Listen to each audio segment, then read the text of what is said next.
Hi, I'm Dr. Jan Jaffer, and this is Got Teeth, a patient-centric monthly podcast featuring local health experts. Welcome, Jessica. I'm the co-founder for Love for Lewiston Foundation. So I've heard a little bit about the foundation. I've seen some posts out there, and I want to learn a little bit more about what you guys are doing and kind of how you got there. I love it. Thank you for asking. I'm excited to be here, and always amazing to have great supporters. I got an email. Someone's like, we want to give you a check for $2,500. And I'm like, who are these people? What is happening? And I always tell people it's like right when I want to quit, because it's hard and you don't know the path forward, and you set goals to raise a big amount of money to be able to help our community. And like all of a sudden you'll get a random email from Brandylin who says, hey, we want to support you and you don't need to do anything. Just come get the check. And you're like, what? So first off, thank you for being a supporter of the work. So to backtrack it, and I always say there's so much to the story, but to condense it down in a really simple manner, my husband and I had our second child in 2016. Our two children, our two oldest, are 13 months apart. And so it was like wild motherhood. At 2 months old, he was super colicky. I took my son into a chiro. We were on vacation, and the chiro encouraged me to go get him looked at.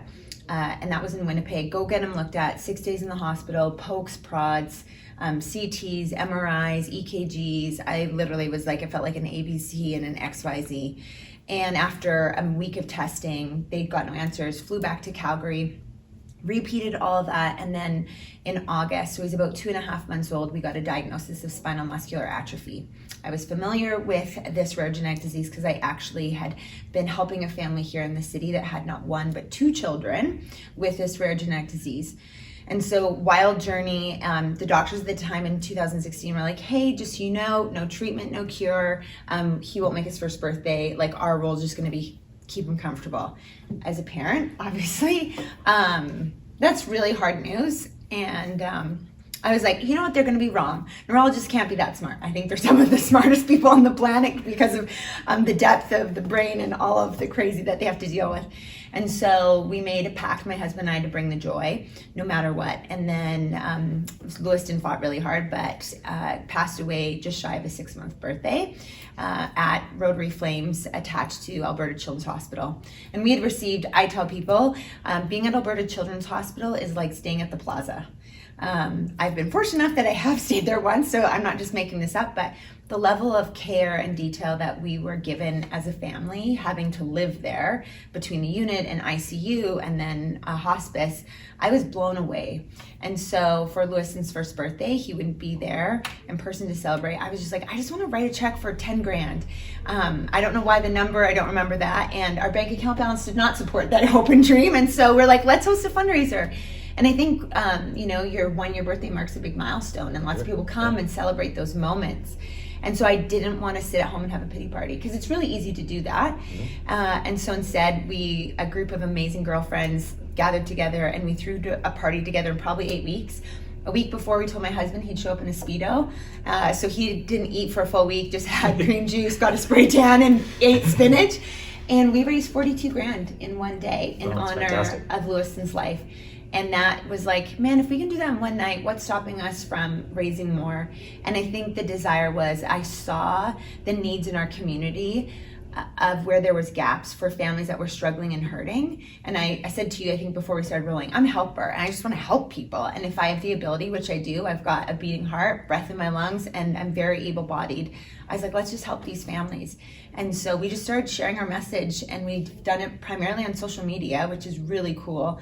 And we've to date unofficially raised almost $3 million and been able to bless families, implement newborn screening. So kids are now getting diagnosed with this at birth. And 2016, there wasn't treatment.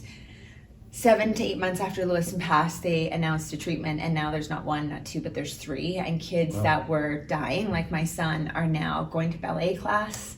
They're playing hockey, they're skating, they're jumping, they're skipping, they're swimming. And so it is a completely different landscape. And if I can give a child an opportunity to live their best life by, supportive devices, physiotherapy, or medical equipment that they need, I'm all in.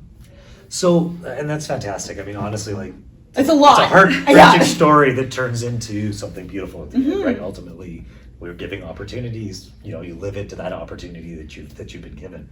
So the foundation started. Obviously, you've raised all this money.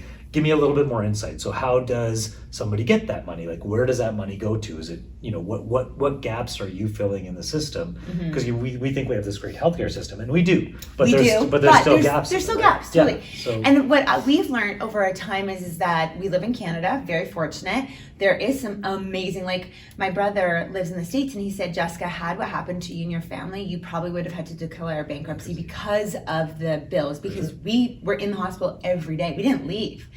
And so grateful for the services that we have. But there are those gaps. And so we've tried to make the process as easy as possible for families, because as a medical family, you are already navigating so much extra. Like, you're a parent, I'm a parent. Some days are hard. Yeah. We're just like, can I tap out? Can I take a time out? And you can't. Now these parents are navigating children that are waking up 9, 12, 15 times in the night, and not because they're newborn, but because they need simple assistance and they don't have night care, or they don't have caregivers. And so I saw the gaps where it was like these insane amounts of paperwork, and nobody was actually coming to like assess and have conversation. They just looked at an application. So all of our funds get pooled. We do a few incredible community events. Then we also have generous donors who are just like, we see what you're doing and we believe in you, so here's our money. And we are able to offer a tax receipt, which is really rad. And then we allocate funds to the Alberta Children's Hospital because we are local here. And then on top of that, families can apply. We do a quarterly kind of collection. We collect an application. They have to have all the criteria that they meet with the diagnosis and the letters.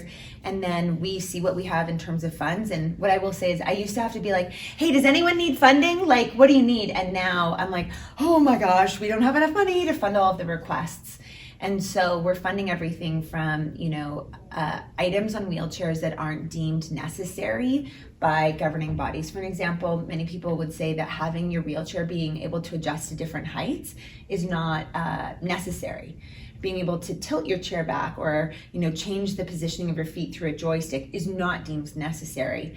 And I think what's happening is there's a gap because the people that are making the decisions don't sit in a wheelchair for 18 hours. Of course. They don't have joints that have, contractures, and that they're not able to, I'll just move my heel. They can't do that. And so we found those gaps and then found a process in the system. My husband, who I co-founded our charity with, calls every family, meets with them, virtually, and figures out their needs and assesses that. We look to see are there other charities that can support so that we can make our funds go as far as possible.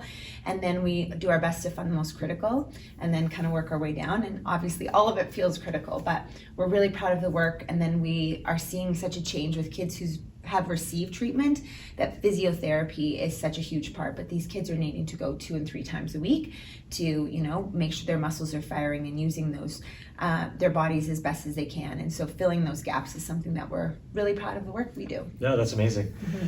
So lots of stuff, lots of need, right? I mean, in anything, there's always the need generally outweighs the what we have in the bank to necessarily help. So you have, a bunch of events during the year. Obviously, you just take funding directly. Tell us a little bit about some of the cool things that you guys are doing, because I know you have continued these birthday parties since you started them. Hot Ronnie has been in a Speedo for every year except for one, and that was our worst birthday party. So we were like, never again will he not be in a Speedo. So something to look forward to. And we've had people be like, why does your husband have to be in a Speedo? And it's like, you know what? You can have the pity party, or we can all have a good laugh.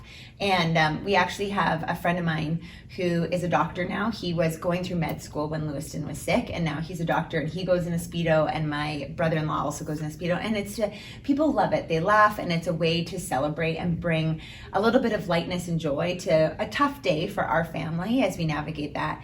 And so we have Lewiston's birthday party. We're celebrating his 9th. It'll be May 24th at the Ampersand, a beautiful building in downtown Calgary.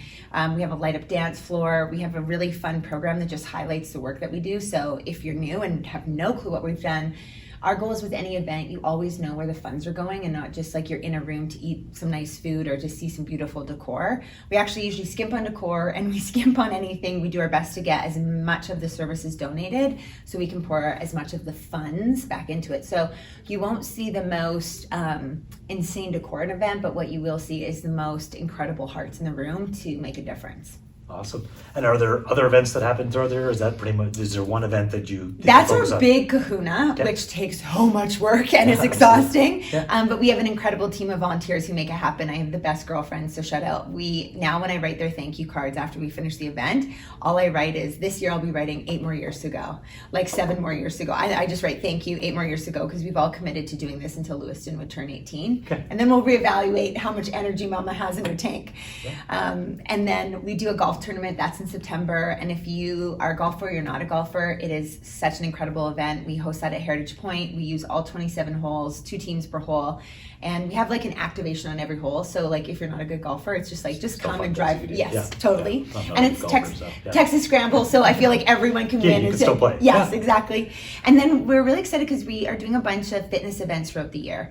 And so those are just classes to get people moving. We're partnering with local studios. And then we have some partners, the Wesley Hotel every year. They're a new hotel, boutique hotel. They host a Christmas tree lighting in November, beginning of December, right around Giving Tuesday, in honor of Lewiston, and help us raise money. So we're looking forward to that as well. And then some years I'm like, I don't know how we're going to make this number happen. And someone's like, we'd love to host an event. All you have to do is come and show up. This year we have a company hosting their big annual gala, and I just have to go up and say a speech, and they're writing us a check. So it's like a combination of all the crazy. And then kids' birthday parties are how we raise money. So we're encouraging kids to stop asking for plastic stuff they don't need, and to be like, how can you use your influence in your circle of friends to do good? And so my favorite donations are when little kids, like, they'll be like, can we drop off our money? And it's a Ziploc bag of like $76.25. And some kids have raised over $300 and $400 because parents are like, what? I don't have to give plastic stuff and I can get a tax receipt? Yeah. So we do our best to get creative, and there's a lot of small businesses that support us. Yeah, well, no, that's fantastic. I mean, you got to come up with different ideas, right? I've heard of one where they have birthday parties and they're like, oh, just donate as much as I'm owed. And so it makes it really easy, right? So like you're going to a 5 or 6 year old party, Yeah. it's like, hey, can you just give 5 or 6? Who can? You know what I mean? Yes. And as you get older, that number would be slightly higher, but it never really turns into an unreasonable ask for money, because sometimes people don't know, what can I ask for? And I heard this one, I was like, oh, that's really interesting. So if you're 30, you're like, hey, can you donate $30? To my favorite charity, or charity of choice. Yeah, Because right. we don't need more things. We don't need more than No. Yeah, we don't need more sweatshirts. Like, I know I don't. My closet's full. And yes, granted, Mama loves to shop, but it's like, how can we use what we have to do good? Yeah, I think I read some stat that 60 to 80% of toys built in the world are in North America. Right? Like, it's crazy, but all of our kids have an umpteen amount of toys, and the rest of the world doesn't have any, right? There's better ways of doing things, right? And so, no, that's great, and I love the health part about it too. Like, get people moving, try to kind of get people out there. It's a big motivation for us. Is try to my thing is motivating people to live well and give back. So how do we live healthy lives, and how do we motivate others to do exactly And that what you're includes doing? flossing. Yeah, there you go. That's part of it. Have you read the studies? Like, flossing helps with your brain health. I'm flossing daily now. Oh, perfect. As soon as I heard that, because I'm all We've got to about figure out how to wellness. motivate people, because we're not sure how to. I know, like, Lulu has it on their bag sometimes. Yes. But, like, we just need to figure out how to motivate people, because telling people they need to floss doesn't work. Tell them that it helps their brain health, which is really their mental health. That's what shifted for me. There you go. And I was like, okay, if this is going to help my mental health, because I'm somebody that has a journey with mental health and my own struggles, and so floss more. I am doing it. I just want to let a dentist know, so I can feel better about myself. There's one of you out there. Hey, I'm going to spread this There's not message that globally, many. okay? Yeah. Well, we appreciate that. So if people want to reach out to you, get in touch with you, what's the easiest, best way to get in touch with you? I love that question. Thank you for asking. So loveforlewiston.ca, the word love for FOR Lewiston, Lewiston. Lewiston was named after a city in Utah where my husband's birth father was from. And so our website's super easy to navigate. Also, send us an email, hello@loveforlewiston. Find me on social. Connect. We're always doing events. We're sharing everything that we're doing on social and our website. So really easy to get connected. And I always say this, you can give your time, your talent, or your treasure. If you got a check for $50,000 and you want to write it, like, we will take it. But maybe you're in the season where it's like your treasure is what you can give. So give that. Or maybe you're in a season where it's your time and you can show up and volunteer at our events. They're not possible without the collection of those 3 things. So I would say give what you can with where you're at. Yeah, that's perfect. I love that. It's a great way to end this. So thank you for your time. Thanks for educating us on what's possible and what you can do. And thanks for all your great work and helping all these kids and families that need the help. Thank you. Honored to be here.